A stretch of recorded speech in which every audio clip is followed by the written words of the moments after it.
DJ's True Crime 2026, turn the lights down low, let the darkness mix. Midnight whispers on an old back road. Every secret's got a story untold. Cold case files and a smoking gun. Truth runs deep where the shadows run. Footsteps echo in an empty hall. Somebody's watching from behind the wall.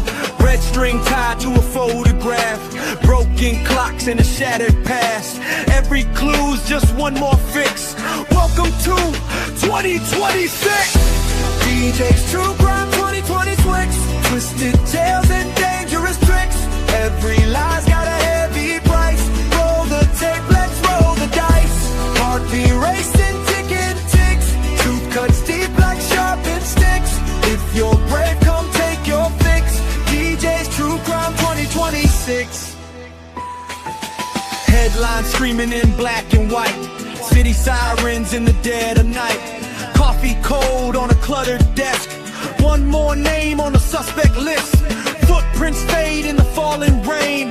Every witness recalls the same. A fleeting face, a shadowed mix. Another mystery in 26. Maps on the wall with pins stuck in.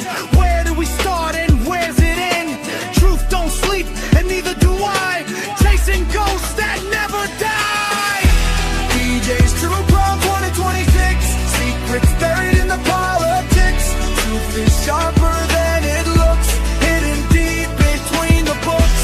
Turn it up, let the story stick. Every twist hits hard and quick. Stay tuned for the final fix. DJ's True Crime 2026.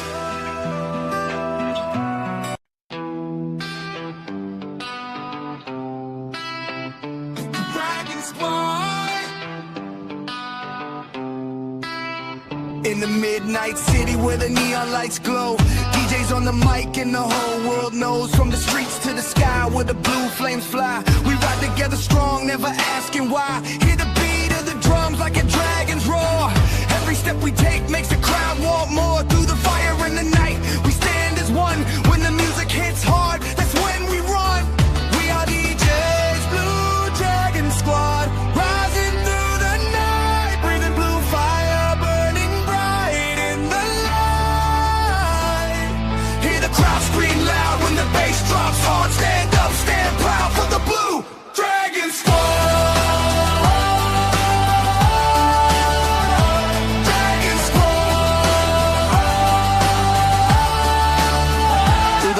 And the sound where the legends grow.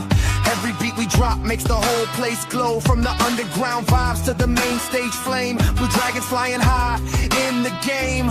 Hear the thunder roll when the speakers pound. Feel the energy shaking the ground. Every soul in the room feels the spark ignite. Blue dragons rising in the night. We are DJ's Blue Dragon Squad. Rising through the night, breathing blue fire, burning bright in the light.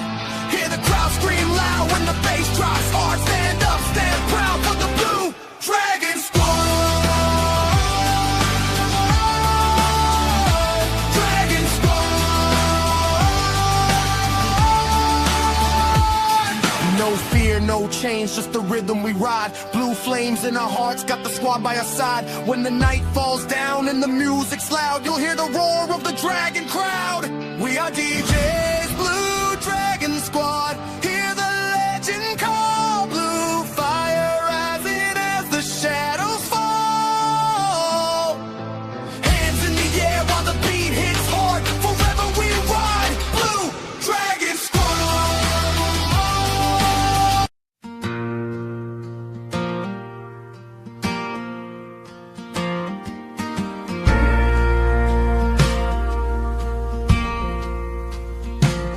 Sweet boy Sebastian, where are you? The stars stayed up all night waiting too. The next morning your mama came up. You weren't there, your room was empty. Sweet boy Sebastian, where'd you go? Room we're still left the same as it was. The whole world has been searching, but there was no evidence of where you went.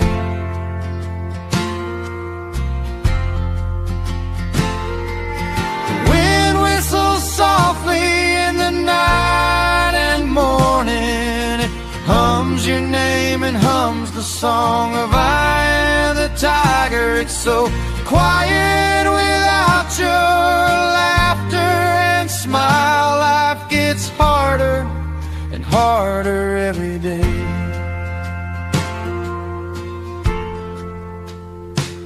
Sweet boy Sebastian, where have you gone? Everyone has searched through forests and water and near your house with no sighting or sin. If you're hiding, come out and come back.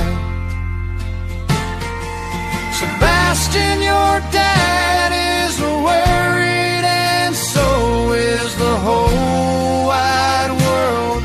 Sebastian, where are you? Please show us signs wherever you may be. We are your army, sweet boy Sebastian, so please come home.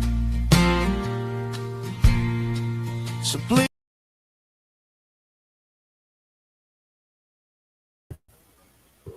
Hello, can everyone hear me, and can everyone see me? Put a thumbs up in the chat if you guys can hear me, or a 1.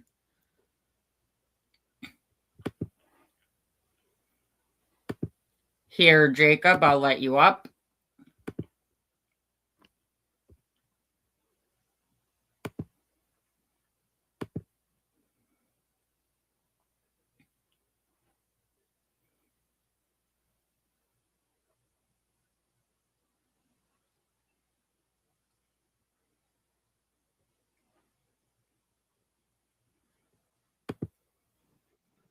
Alrighty then, the mighty cheese wedge is here. Yep. Before we begin, for those in the bushes, please hit the like button and subscribe if you haven't, and also share my channel out into the algorithm. And also, I'm going to drop my PayPal link in the chat if anyone would like to donate. That would be very, very much appreciated. But again, you don't have to. And then, yeah, we will get started.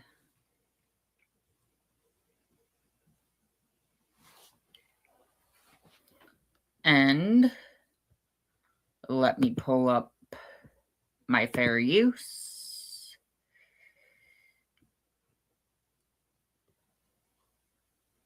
And fair use, copyright disclaimer. Copyright disclaimer under Section 107 of the Copyright Act 1976. Allowance is made for fair use for purposes such as criticism, comment, news reporting, teaching, scholarship, and research. Fair use is a use permitted by copyright statute that might otherwise be infringing. Non-profit, educational, or personal use tips the balance in favor of fair use.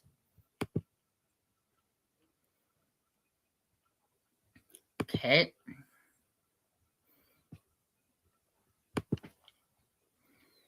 And now we begin where we left off yesterday.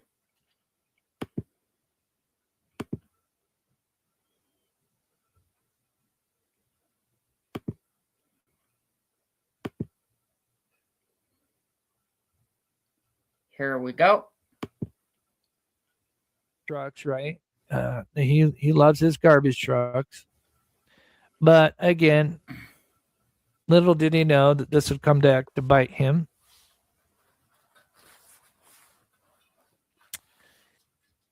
Imagine being able to build an app with your name on it.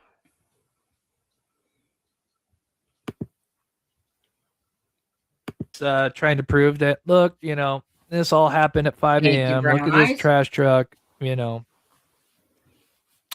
love the trash trucks.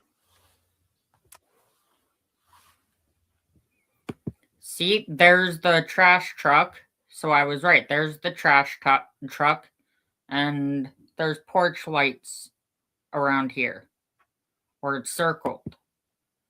That went off. Yes, Michelle. Yeah. Not to get sidetracked, but yeah. Yeah, she was right. She knew that they had cameras inside the home. They had a camera system. And then just conveniently before he goes missing, they're getting an upgrade. Wow, imagine that. Imagine the timing.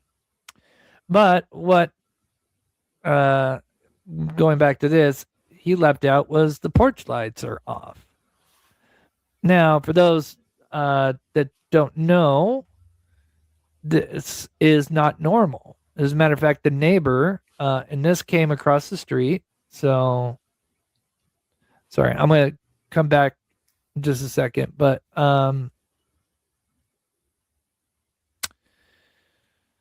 neighbor lives right here, and they overlook. Oh, wow. So she's here, and so we're looking here. And she knew the stink feet fairly well. And I thought the neighbor was farther than that, but I guess not. He had spoken with Sweetie Pilo. I'm sure for those that, followed this case, especially in the beginning, Sweetie Pilo had spoken with this neighbor quite a bit. And she had mentioned, I don't have the quote right now, but she told Sweetie Pilo she thought it was odd that they had their porch lights off because on Friday and Saturday when they looked at them, their porch lights were on. In my opinion, the reason why the porch lights were off was because KK was making it so no one could see anything. And that's just my opinion, and allegedly. And so that is also is just another argument to the I just saw someone put Timu Shopper. Come on, Deanna. Oh no, you're cracking me up. So we know who's gonna get him is gonna find the Timu garbage truck. There's nothing wrong with that. I've shopped some of those websites. I actually got some cool stuff, not from Timu, but something like it, where you come from like China or whatever. Anyway, porch lights were off. This neighbor across the street thought it was odd because she said, like, yeah, they were on the other nights.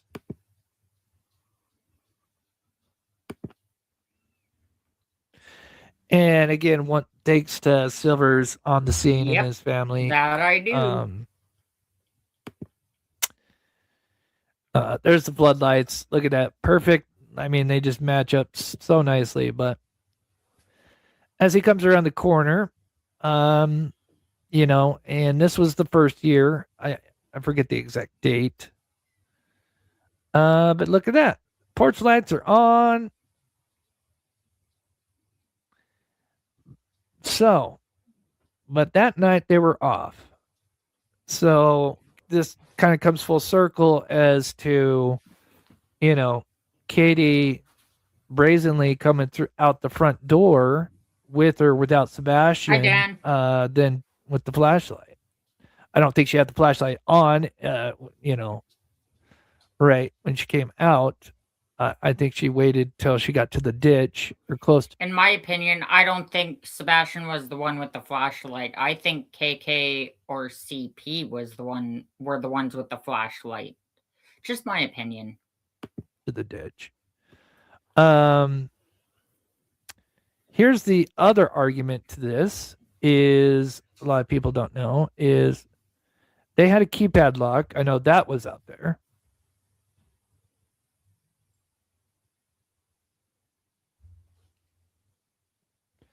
These things have, and she had an app.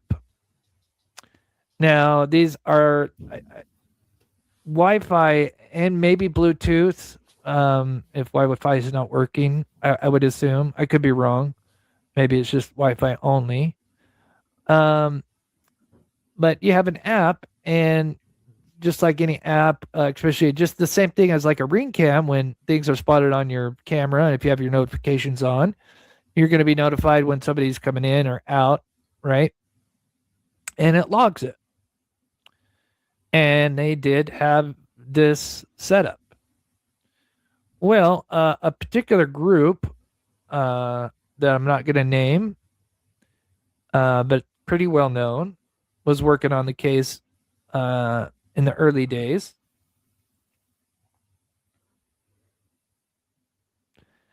And asked Katie, they were having conversations. And again, trying to get as much info, right? Because again, if it's... But yet, in my opinion, and allegedly, since the porch light apparently had a camera, then it should have captured something unless KK turned it off. Just run away. They needed as much info to get any kind of clues to where he may have gone, right? And it just so happens that this was brought up about the keypad lock, and they had an app, and they thought, oh, it'd be interesting to see the logs. They asked about the logs. I'm not sure exactly what was said, but there was a conversation. And then after they asked about the logs, and again, this is a pretty big group. After the question about the logs, KK ghosted them. Go figure, KK ghosting people. No wonder why she didn't come out until this year talking on the news, in my opinion, and allegedly.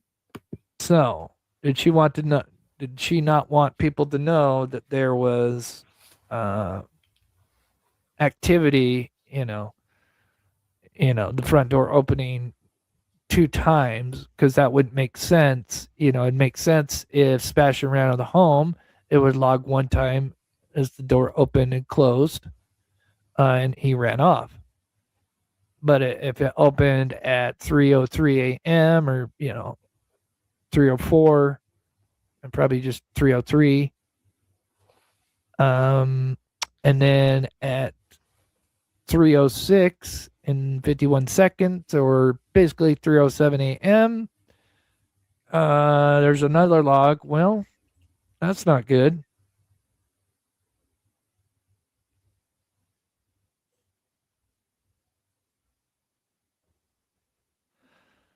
So yeah. Can I tell her who's... yeah, my name's Heather. I came by yesterday. And then you add this in here, which is interesting. Let me see how many people. We got about 30 minutes more here. I got one other thing after this, and then we'll kind of wrap up. But I do want to say, I'll get caught up in chat here. We still have over 700 people in here, and I really appreciate everybody taking their Sunday evening, morning, afternoon, wherever you're at, to watch the show. And I'm hoping, you've got a lot out of this. But here is Heather. Sometimes I call Chloe, so I do apologize. Just a little part of when she was first investigating this case. And this just also reinforces that they didn't want people around their property. So I think in this part we will be hearing Heather speaking. For multitude of reasons. Oops. Yesterday. Hi, Katie. What can I do for you? Are you the woman that trespassed my property yesterday? I actually didn't. I walked down your neighbor's property and then down the easement and then up the other That's not side. an easement. I own that. That's my property. Well, the fence says no trespassing. I didn't come on the property. That is my property. The easement, that's a public I easement. own it. It's mine. I own it. I am here to try to clear you. I don't So, need you to clear me. I don't know why you're being defensive with me. Okay, so can I ask you a question? Absolutely. First, can you identify yourself? I did already. My name's Hi, Heather, Judge. private I'm investigator. doing good. But you're coming to my house. And I am. I'm investigating the disappearance of your stepson. So do you want Now, for those, I'm sure most of you guys know, but one thing they do. Hey, KK and CP, she ain't trespassing. She's trying to help you guys out. How about you guys listen to her, in my opinion? Do not like, or Crispy does not like, is when Katie is talked to alone without Crispy there. We know Crispy does 99% of the talking. There's a reason why. Again, if they were innocent, you would think they would have no problem speaking, independently. But again, you cannot speak with Katie. him found or no? Because if you do, then why would you have a problem with me coming to talk to you guys? Well, Real simple, because we're asking you questions and you're telling us that you can't answer those questions. Oh, I can answer that. No problem. The reason why they have a problem with Heather coming to investigate and help them out is because they're guilty, in my opinion, and allegedly, and they don't want to be caught. That is why. So why should we answer any? I absolutely did not trespass. there's no such thing. There's as a public nothing.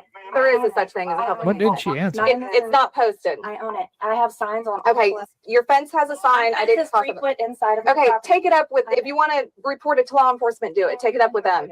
I am trying to help. Okay, so if you want somebody to help you, that's what I'm doing. I mean, this is early days. What, like first month, maybe into the case, maybe 2 months at best. I think this was March or April. As a mother, Oh, yeah, I again, you would guarantee you. think would do anything to find her child, and she's more worried about trespassing and easements. Okay, well, So calm down. Talk to me like civil human beings. I'm trying to. But I know a lot of you guys have heard this. There's just one part I want to play. It's coming up here that it just tells you a lot about one of the issues, and I kind of know why. Help find I think him. I've been all talking kinda to know. sex offenders in the area. I've Law been enforcement has done that. okay, and I'm going to do it too because I'm working it too, and I have that right, and the person that hired me has that right. Anybody has that right. He's also blatantly accusing me of murder when I didn't. I haven't accused you of I didn't shit. say you did. I said he did. Okay, well, I'm trying to decide who is on my radar and who is not. I've talked to sex offenders. That is my focus right now. In my mind, you're not a person of interest, but I'm coming here trying to talk. Let me say this, KK. No one's accusing you of anything. But if you would like, people can start accusing you. Just my opinion. And until then, just keep your mouth shut and let people help. Or spit out the truth and tell us all where Sebastian is. That would be much more helpful. Talk to you. It's not a good look to trespass either. I'm Like not that's worried my about what it point. looks like, ma'am. It's I'm not- posted So, let me all tell you 4 something. days. I just came from the TBI headquarters in Jackson, Miss. Honey, I'm going to tell you, as a PI, I have a lot more leeway with things I can do and people I can talk to. And this isn't my first rodeo. I've worked cases like this before. I have gotten information that TBI or law enforcement's not able to get, and I have passed it along, and it has helped the case. I mean, that's all I can tell you. I'm sure they're real happy about that, I right? agree. What have you passed along that's helped this case? I just started working this case. I haven't even got a chance to talk to you or Katie yet. Well, here's the thing. Yeah, they want to know. Hey, what? Yeah, they want to know. Like, hey, you got a little surveillance footage that you shouldn't be having. That anyway. You're not talking to her by herself. Period. Okay. You're not going to talk to my Okay, wife. fine. All right, set up an appointment with me. Do you want to do that? I can come back. I mean, I can respect your time. I'm not trying to be this. Whatever. I mean, I really think everybody just needs to calm down. Emotions are high. People are flinging mud, and it's just getting drama and stupid. And that is a terrible disadvantage to Sebastian. Right, but let me inform you on something. You're not the one being threatened here. I think everybody's being threatened. Did you know there was a drive-by shooting last? People being threatened. Bullshit. Okay. All right. I mean, I don't understand why you guys are coming at me. I didn't do anything to you. Okay, well, first off, you came to my house. Oh, the yeah. other day. Yes. Walked my Yesterday. dog. Right here. This is the main point. I just because I kind of know, and I'm sure most of you guys could kind of assume why he's going to mention this. You walked around my fucking property with a camera, you videotape and took pictures. Hey, CP. Are you upset? Did your balls not drop yet? Just wondering. Because you act like a pretty childish person. Just saying. Privately run. Why are you so worried about your property, right? Because again, if you got a potential runaway, you'd probably want to know, the surrounding area, to get a lay of the land of maybe the direction he may have gone. Is there something that is going to lead you more towards this direction than another direction? Property back They there. didn't fucking posted all sides of that property. All sides of the property. I mean, that's all they're worried about, right? And that just kind of go back to they had cameras before he went missing, and then they're upgrading their stuff. I think one of the interviews where they're holding hands because they're too emotional to be on camera, yet they were on camera at least once or twice before that, or at least did one interview before that, but then they're too emotional 2 days later, I forget. I think that's because they just got some of their equipment set up. And then I know I had a connection with an extended part of Chronicles Olivia's team who told me, and when they went in, they got some really weird vibes about the whole, some shady stuff with the upgraded equipment. And they thought that was just so weird. I mean, the easement between houses is not usually. No heat I own it. in that fucking subdivision. I own half, my neighbors own half, period. That's Hey, KK, no one cares if you own anything. The only thing people care about at the moment is finding your son that you decided to get rid of, in my opinion. So, stop with the lies and, also stop with the excuses. Yeah, just my opinion and allegedly. not public. There are no. I mean, there's no problem. So anyway, property lines, that's all they're worried about. Nothing about Sebastian. She's there to help Sebastian, but they're worried about property lines and easements. I know it's gone over. Whoever invented this deserves a raise. I don't know why it took until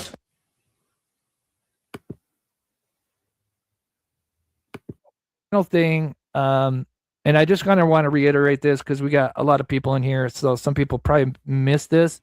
And if you have, I promise you, this will be very interesting, and we'll finish up. But again, for anybody, Team Sebastian, Sebastian's Army, if anybody gives you any grief or want to brings up these stupid angles and say that they, the camera field of view didn't capture this, right? All that. Here is to shut them up 100%. And it's kind of funny. This is not too far off from when fish sticks popped up. But Chapter 5, the 3D scanner used in the Rogers case. Again, take a screenshot of that and you see SF or Crabtree. I know they'll just block you, but anywhere else, or I'm guessing this is SF, if I'm correct. you got any of their followers, that sadly got sucked into this. All you do is you take a screenshot of this and tell them, explain this. Why would this piece of equipment be used in this case, and why is it being used in their backyard, which they're actually not only using in the backyard, but you can actually tell the direction they're going because, again, everybody, the internet, we can do research and chat. I don't think anyone can, Brown Eye. Again, this is a 3D scanner. I've gone over my previous lives, but I know we got more people in here. So some of you guys, if you missed some of my recent lives, I promise you, this is like, this ends the debate, right? This just like shuts it down. Which I love because it's just like, stop with the stupidity. So many people probably didn't notice this, or if they did, maybe didn't realize what this device was, that the TBI were using in the Stink Feet backyard. And let me tell you now, what you're looking at is a 3D Leica scanner, and this device is rarely to never, ever used in a runaway case. So what... Kiki says, funny, my troll's obsessed with you. I just let him keep talking, laugh out loud.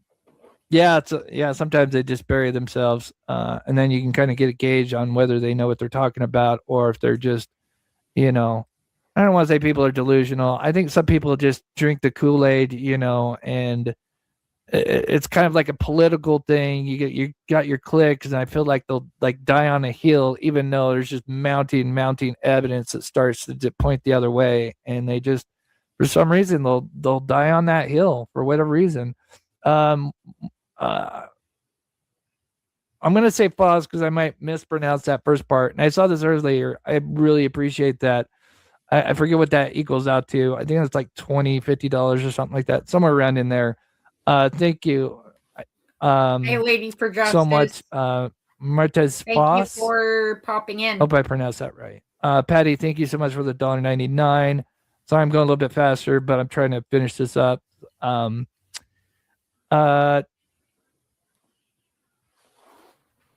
Chantel Shaw. Oh man, I'm sorry if I butchered that. I'm gonna go Chantel. I think I got that part. Man, I'm so sorry. I'm mispronouncing this. I want to say Chantel, but that's only how I know that first part of it. So I do apologize. I can't pronounce the whole thing. I'll have to look that up so I can pronounce it properly. Thank you so much for the $5 super chat. That is so sweet.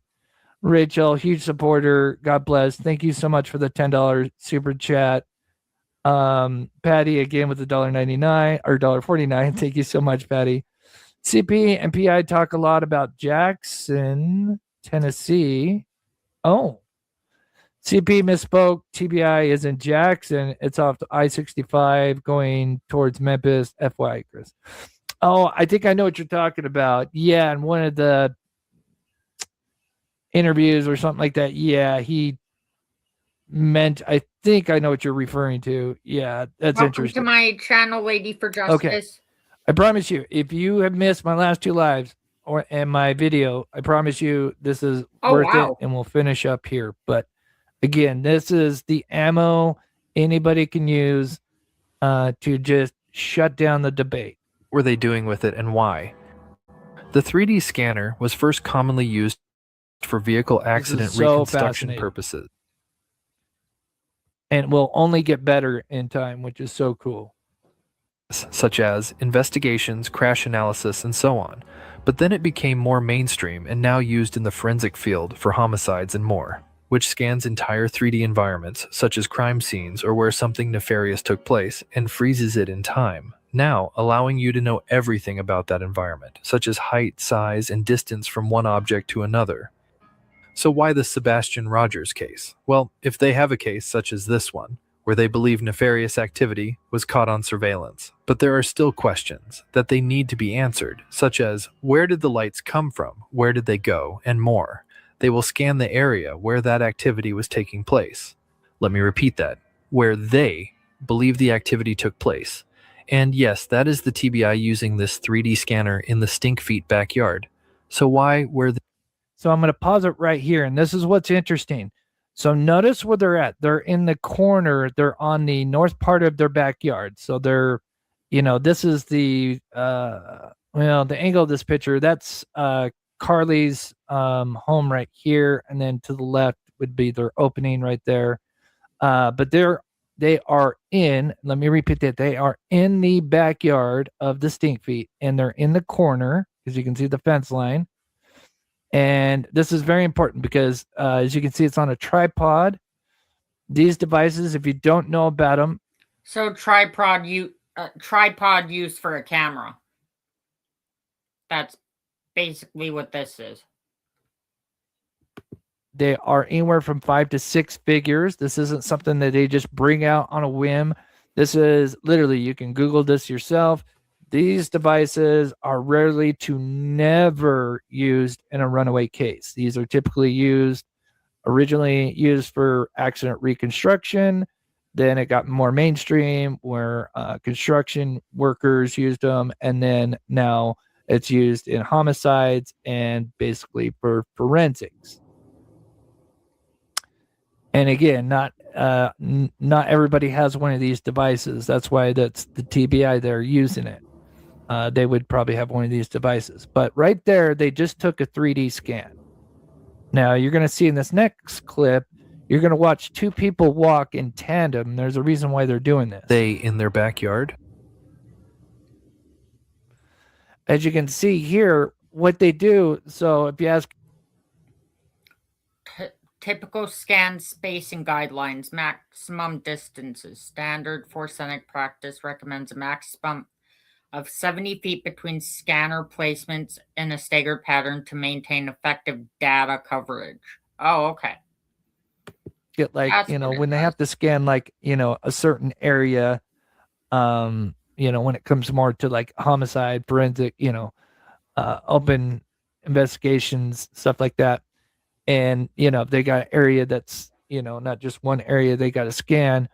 What they do is they take either 20 paces or they move 50 feet or 15 meters, however you like to measure. But notice they're walking in tandem, and now they're halfway, you know, from this field of view. Now they're kind of maybe a quarter of halfway from the top of the yard where they were originally. And notice they're walking in tandem because they're both probably, and I believe that's a woman next to him. I'm not 100%, but it does look like a woman. Notice they're walking literally in tandem and they're counting out 20 places. So as you can see, they are literally taking steps at the same exact time. And I think that's done on purpose so they can get that perfect, you know, approximate 20 paces, 50 feet, 50 Good meters. question. Well, you can see that they just took a scan near the north part of the Stink Feet backyard. And in this clip, you can now see them moving forward, still in the backyard, but closer to the common area. And this direction tells us everything. So probably, I can't remember. I think it's this house that's CPs and KKs. And then the 3D scanners somewhere around here scanning everywhere where he may have went. know the starting point, which was here. And then if they're going south, well, that just tells you this is very important where they're going, because they are taking scans every 50 feet or so. And what they likely did is took 2 scans in the backyard, then made their way towards the common area, and then likely took a scan in the street where the car was captured here. So how can they utilize these scans? With the 3 a.m. video. This is where it gets really exciting. And this is all done for the 3 a.m. video. So we know that the flashlights moved next to trees, a gazebo, and other objects around the common area. Here's an example of somebody using 3D scans with a photo to get the approximate height of a person using the environment around them. I have placed the image and aligned it to the 3D data. Not only that, and so you can see now, again, it's hard to find ones where they incorporated actual security footage. I'm sure there'll be eventually more and more. You can see where he took some scans. You can see the actual scanner. And he took a picture, and it was actually a picture of himself. Maybe his buddy took a picture of him. And he's trying to act like he's like a suspect. And so now he scans the area. And because now they can go into 3D mode, go anywhere around this image, and they can get the approximate height of this criminal. Created a foot point of where that person's foot they meets get the shoe laser size. scan data. Now, because that picture is now aligned, you can now take a vertical value. So that is how I've managed to recover the height from a still image. This same technique can be utilized with the 3 a.m. surveillance footage. So there's yes, subject 2. I think subject 1 is somewhere around here. So subject 2 has been walking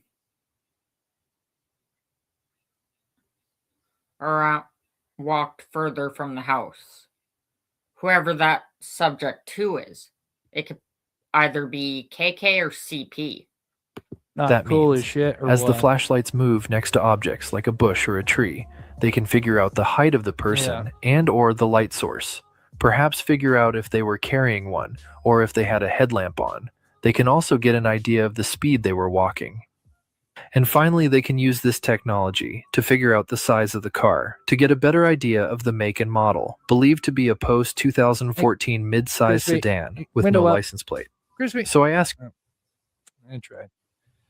So yeah, these clowns right here, you tell them, Arnold, you tell them. Yeah. You tell them, Arnold. These clowns, you One know, other question I have. just absolutely wild. But yeah, so if anybody missed, you know, my last few lives, and I have a short video on that with the 3D scanner, but there's so much they can do, and they can incorporate the 3M video, and then literally go into those scans, and then go behind the flashlight, go next to it, and any object that flashlight passed by, they have the exact measurements of any bush that light passed, any tree, any home, any bricks. They'll know if they're handling the flashlight, if they had headlamps on, and if they did that, I've mentioned, then that would be amazing because then they'd be able to kind of get an approximate height. And then they could also tell, are they, you know, subject 2 is the reason why maybe they're moving more gingerly Hi, than CJ subject 1 Canada. Good to is see you. where they maybe moving Sebastian. So much. But I promise you, we will never see fish sticks. I'm calling it now. We'll never see fish sticks or Crabtree answer this question because they know this will shut down their whole, you know, field of view nonsense and all that. Shut it right down. So, yeah. Oh, okay. Yeah, it could have been. No, unfortunately, Kiki, it would have been day 3. I mean, not to say there couldn't be something out of the box like that. I wonder if the 3D scanner could detect any, like, scents or something like that. But I think they were out there on day 3 because remember, they got the footage on day 1, late day 1, reviewing it that night, and that's why the Amber Alert went out day 2. And then I think they came out on day 3 is when the footage first was seen of them, because you can tell it'd still been raining because it kind of rained that that beginning of the week or whatever. So I mean, it's possible, but remember, you know, there've been so many people walking, you know, for those first 2 days. But sure, I mean, it's certainly possible. Yeah, Lady for Justice, that's what I'm thinking as well. In my opinion, he got carried out and brought to the car. Oh, thank you so much. I appreciate that, Olive. More. um,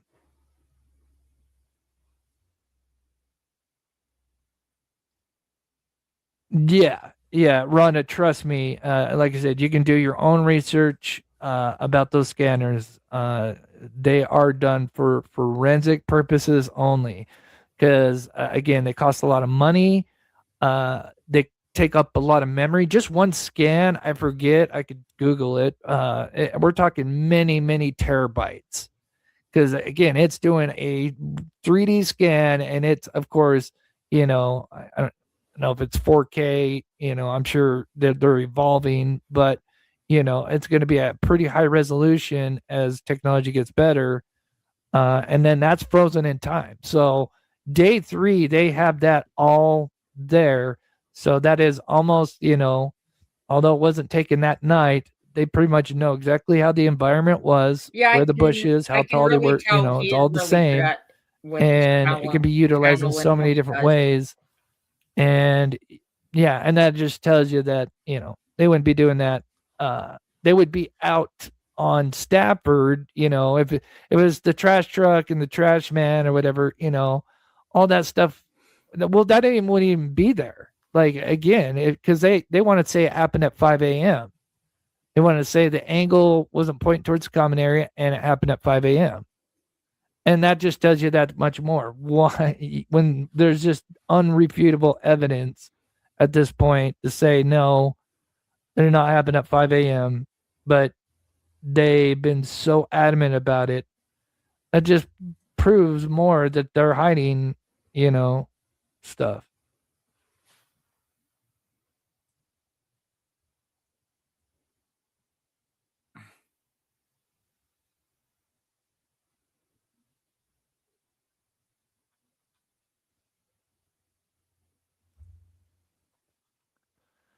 The shed. Oh, Harley. Are you talking about? Are you talking about this right here?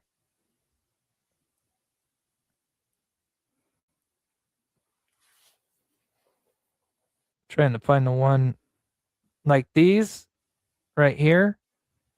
I thought originally, because it looked like a person Oh, and they okay. had like a flashlight. I'm assuming this is what you're talking about. If I'm wrong, I apologize. Yeah, right here it does look like someone with a flashlight. In my opinion, I think it is. Or some type of vehicle. It took me the longest time. This is actually the top of her van, this part here. And it's actually the floodlights, because remember, the floodlights were on the garage on that side. It's actually the reflection of the floodlights. And then part of what we see there is just the driveway, because the driveway slopes up. But yeah, a long time ago, when this first came out, trying to decipher it, we thought maybe this was a person. Assuming that's what you're talking about. If I'm not, I don't know. But yeah, no. I don't think anybody's over there.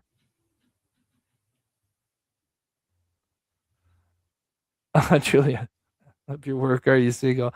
Thank you, Julia. I appreciate that. I am humbled.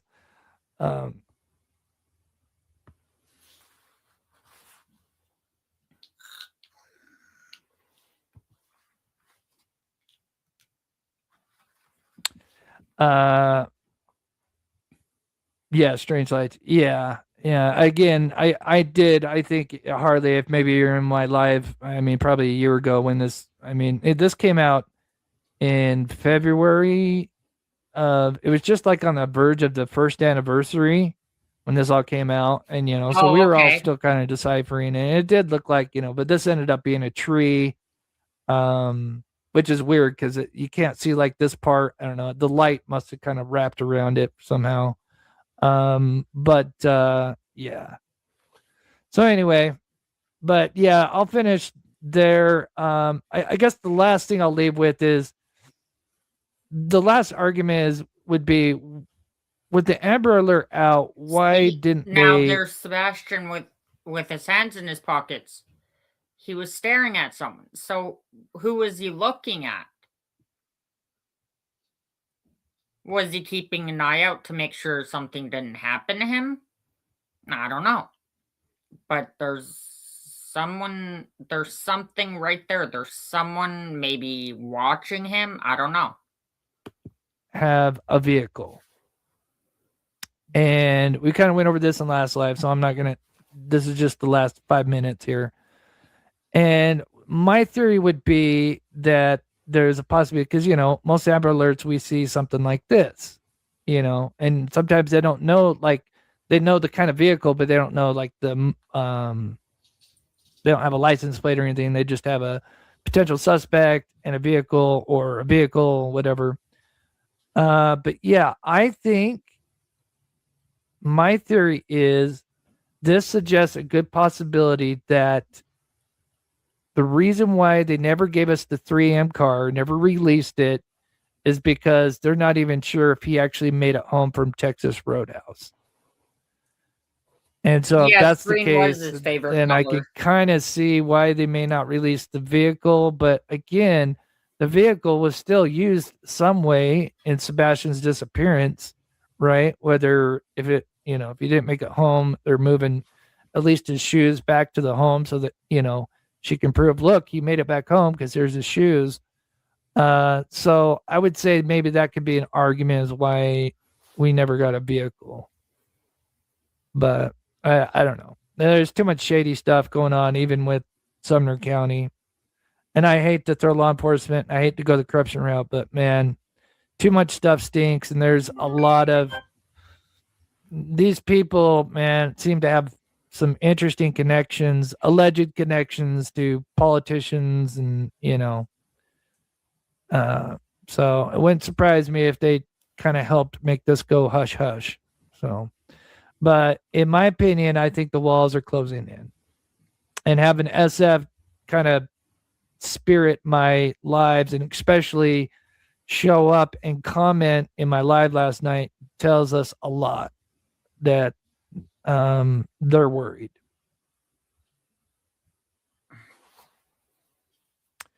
Yeah, I haven't thought about. I have to look. That's a great. You know what? That's a really good question, Lona. I'll have to see if I can kind of figure out that device they had, and see if those devices have. I would assume, yeah, because usually nowadays any pictures or videos have metadata in them. I mean, for the longest time. So I think you're Yes, right. CJ, you have good eyes. Oh, thank you, Nora. Good job. Thank you guys so much. You guys are amazing. Sorry I didn't get as snarky as I usually do. Good job, CJ. Sometimes, I just I'm always a presenter first, but got a little snarky today. But anyway, if you missed the first part of live, trust me, I hopefully you got. So let's read this. On February 26, 2024, Katie Proudfoot went to wake up her 14-year-old son for school.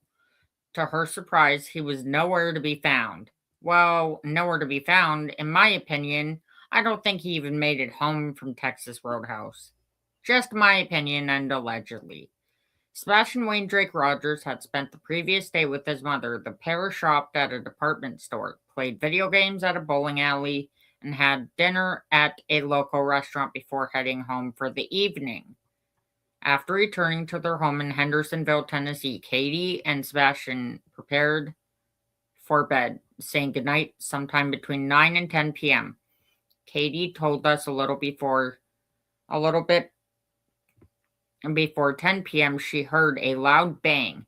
So if she heard a loud bang, how come she didn't go up to check on him to make sure he was all right, knowing that he has fluid on his brain? Wouldn't that be a smart idea to go and check on your kid instead of just yelling up and asking, "Are you okay?" A loud bang coming from Sebastian's room, so she yelled out to ask him if he was okay, to which he responded that he was good, said Detective Brandon Carter from the Sumner County Sheriff's Office. She told him to go to bed because they had to be up early for school the next morning. In my opinion, he didn't even make it home. Got some interesting stuff from it, especially about the timeline. I know it doesn't solve the case, but it gives us some answers, in my opinion. And like I said, not to be a broken record, some of the stuff that I showed you, especially with the time frame and the subjects, this comes with, some insider info that, at one point I'll be able to share. But yeah.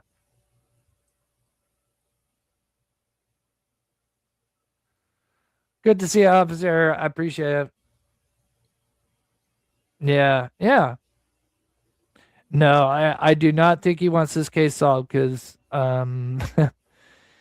the good old 1-year anniversary con will come out. All the attacking of Seth, people finding out that he had a relationship he was only 14 with when he went missing. one of the previous PIs working on the case. Very that was suspicious. working with Seth, that kind of had a bad experience, and I think this was kind of almost a vendetta in a way to kind of get back, mess with my girlfriend. I'm gonna get hired on by the PFs and throw you under the bus type thing.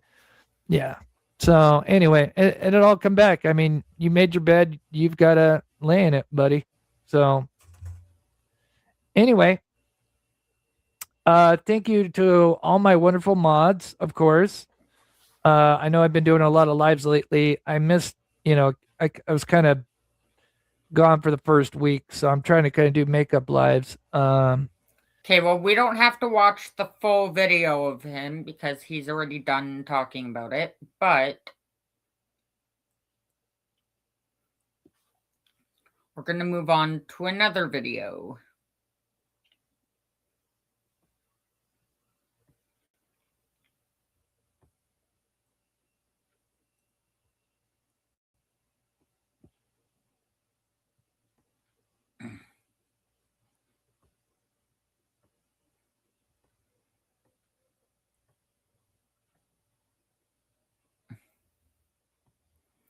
I'm going to find a little bit of a shorter one just so we can see.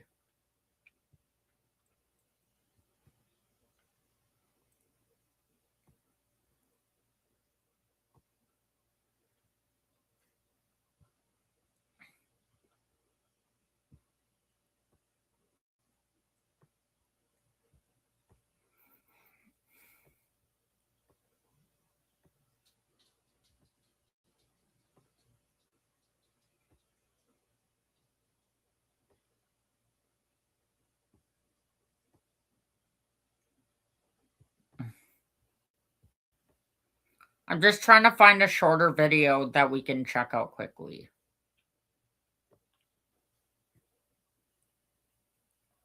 Where is Sebastian Rogers? The chilling case of the missing flashlight.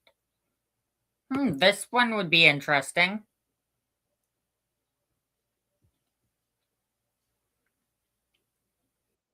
Hendersonville, Tennessee, February 25th. And if one of my mods could drop cold case analysis in the in the chat, that would be very much appreciated. And also, for those in the bushes, please click the thumbs up and like and subscribe if you haven't. And also share my channel out into the algorithm. And also, I will drop my PayPal link in the chat again. If any of you guys would like to donate to my PayPal, that would be very much appreciated, but never expected. Again, here's my PayPal link.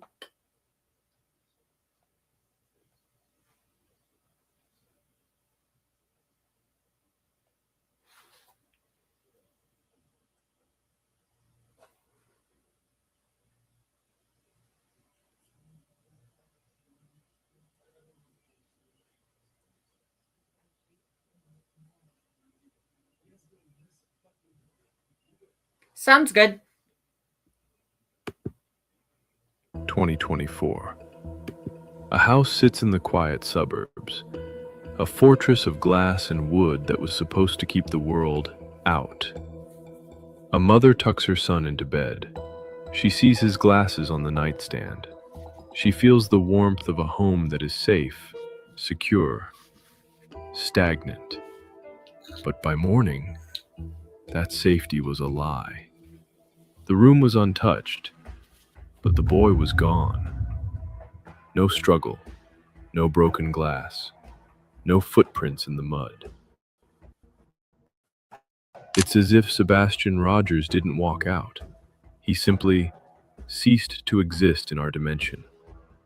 Welcome to the most haunting mystery of the decade, a case where every answer is a dead end, and every witness is a question mark. Today, we dive into the void. This is the vanishing of Sebastian Rogers. Sebastian was 15, but he possessed the innocent heart of a much younger child. He was autistic, a boy who navigated the world through a different lens. He didn't care for video games or typical teenage rebellion. He cared for nature and his flashlight.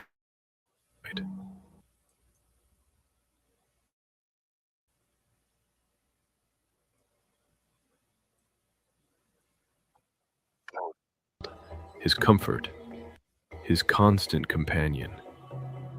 His biological father, Seth Rogers, would talk about Sebastian with a pride that could move mountains. He wasn't a missing boy to Seth. He was a helper, a boy who loved to fix things, a boy who would never hurt a fly.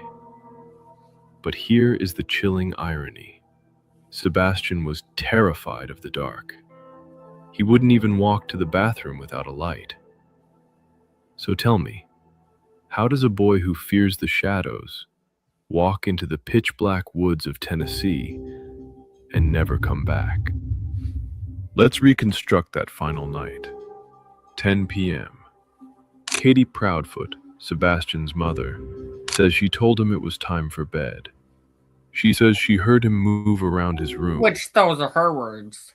We don't know for sure if she actually told him to go to bed. We don't even know if he made it home, in my opinion. And allegedly. The normal sounds of a child settling in. Chris Proudfoot, the stepfather, was allegedly 3 hours away in another city for work. An alibi backed by a time clock, but haunted by suspicion. The house was locked. The alarm was not set. Think about that. In a world where we fear intruders, the door was left vulnerable. Katie says she went to bed. She says the house was quiet. But silence can be deafening. Was Sebastian already gone by midnight? Or was he sitting in that room, waiting for someone to open the door? The timeline is a ghost, and we are just beginning to chase it. As a cold case analyst, I look for the anomalies. And the first one is the shoes. Sebastian left. So she basically forced him to play video games, in my opinion. Left his phone. He left his glasses. But most importantly, he left his shoes. For a child with sensory processing issues, the feel of grass, dirt, or cold asphalt on bare feet is often excruciating. It triggers a fight or flight response. Police tactics initially assumed he bolted, a common behavior in autistic children. But a bolter runs until they are exhausted. They don't disappear without a trace. If he walked out, why didn't the canine units find a scent trail leading away from the porch? The dogs were baffled. The trackers were blind. This suggests one of two things. And plus, since he had sensory issues, how would if he went outside without shoes? He wouldn't have. In my opinion, someone carried him out. Either Sebastian was carried out, or he never left that house on his own 2 feet. The search was biblical. Thousands of people, National Guard, FBI, drones with heat sensors. They combed through every inch of the Hendersonville Hills. They explored the dark, damp caves that Sebastian loved. They drained ponds. They tore through trash. But the forest kept its secrets. Not a single thread from his pajamas. Not a single smudge from his flashlight. Hendersonville isn't the Amazon. It's a populated suburb surrounded by woods. How does a person vanish in a place where everyone has a doorbell camera? Yeah, so it's as if the darkness itself. If Sebastian, if that flashlight didn't work, they must have had other flashlights, in my opinion. Opened its mouth and swallowed him whole. Is nature the culprit? Or is nature just the burial ground for a crime committed in the light? Let's talk about the parents, Katie and Chris. In their early interviews, something felt off. Katie spoke about Sebastian in a way that felt detached. There was a lack of urgency in her tone that many found disturbing. And Chris? He was defensive. He seemed more concerned with his work schedule and his reputation than his son's whereabouts. Look at the eyes. In true crime, we look for the gaze of distance. When a child is missing, a parent's eyes are usually wild, searching, desperate. But their eyes were often fixed on a script. Is this just the shock of trauma? Or is it the controlled narrative of people who know exactly where the story ends? The public became the jury. Oh yeah, in my opinion and allegedly, I'm pretty sure KK is guilty as fuck. Sorry for my language, I had to say it. And the verdict was anything but kind. Chris Proudfoot became the internet's favorite villain. People pointed to his history, his stern discipline, his frustration with Sebastian's needs. He claimed he was working.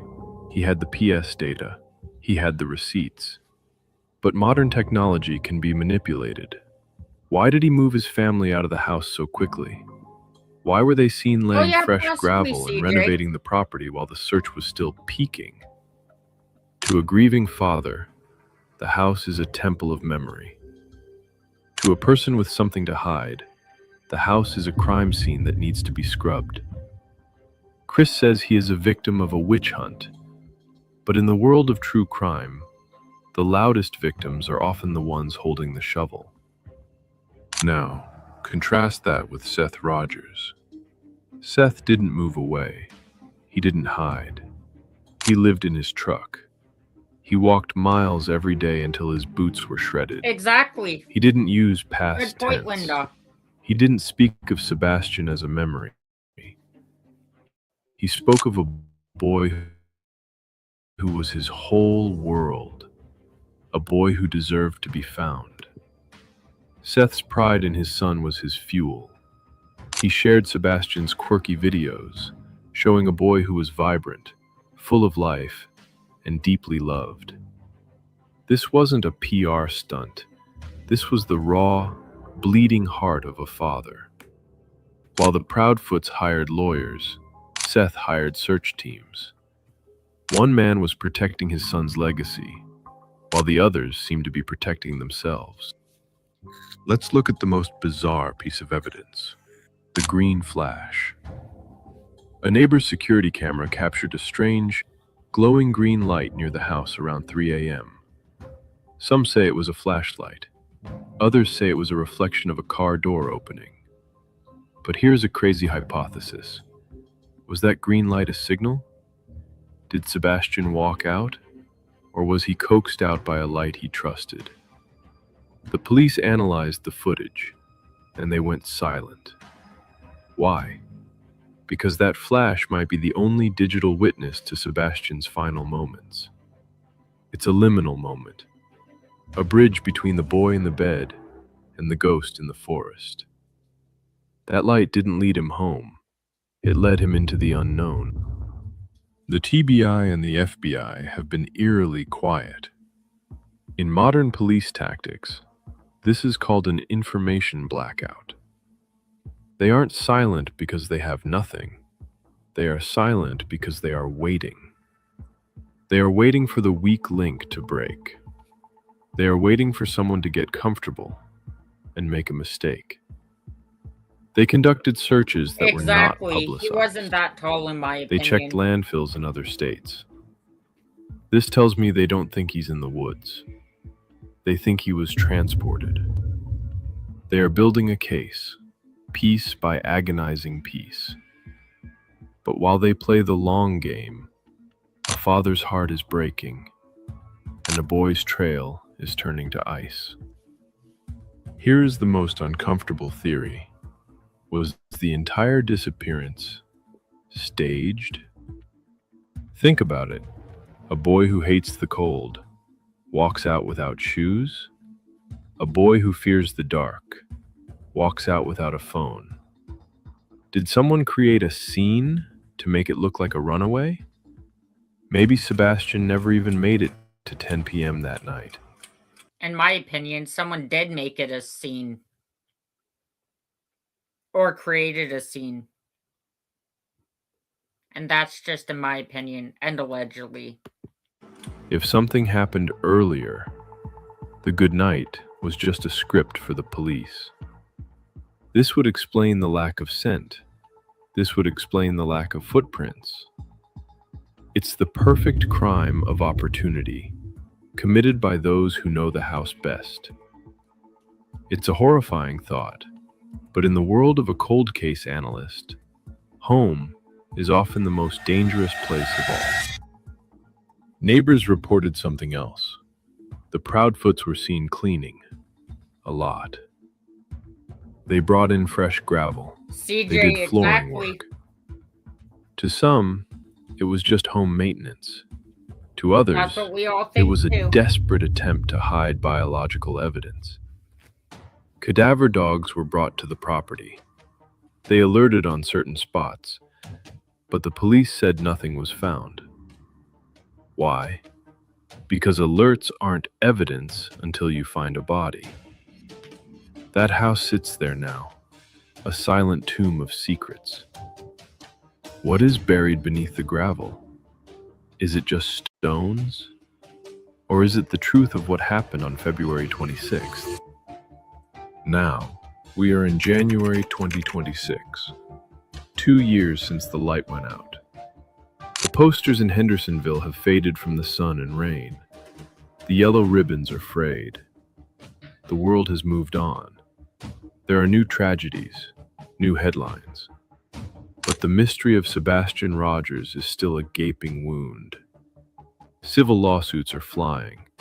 Katie and Chris are under constant legal fire. Seth is still out there, somewhere, calling his son's name.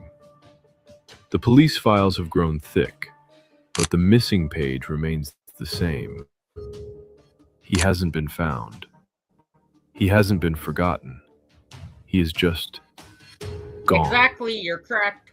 What does this do to us? To watch a child evaporate. It breaks the social contract. It makes us look at our neighbors with fear. Hendersonville changed that night. The suburbs lost their innocence. We are all searchers now. We all look at the woods and wonder. But the psychology of this case is about more than just fear. It's about justice.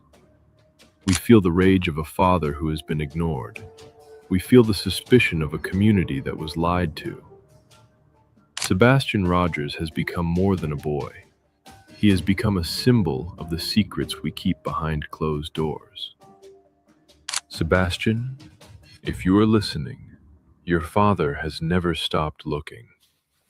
Your flashlight may be dark, but your memory is a beacon. To everyone watching, don't let this case go cold. Keep talking. Keep searching. We tell his story because he can't tell it himself. Thank you for joining us on this 15-minute journey at Cold Case Analyst. What do you think happened? Was it the woods or the house? Let us know in the comments. Help us find Sebastian. Don't forget to like and subscribe. Stay safe and keep your eyes open. Goodbye.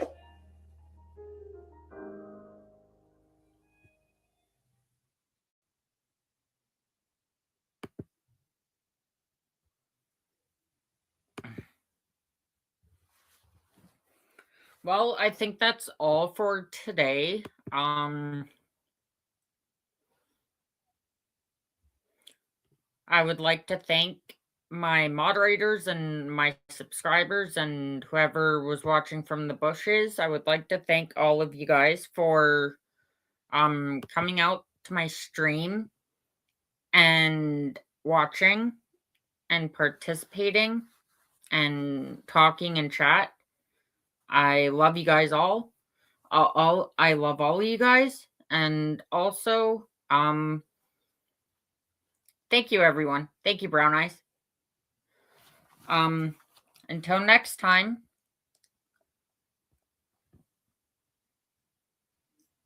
Bye, everyone. Okay, sounds good, Linda. Thank you for the live, Daniel. You did it, DJ. You did a really good job. You're welcome. Thank you as well. Until next time, everyone. Peace. Thank you, Dan.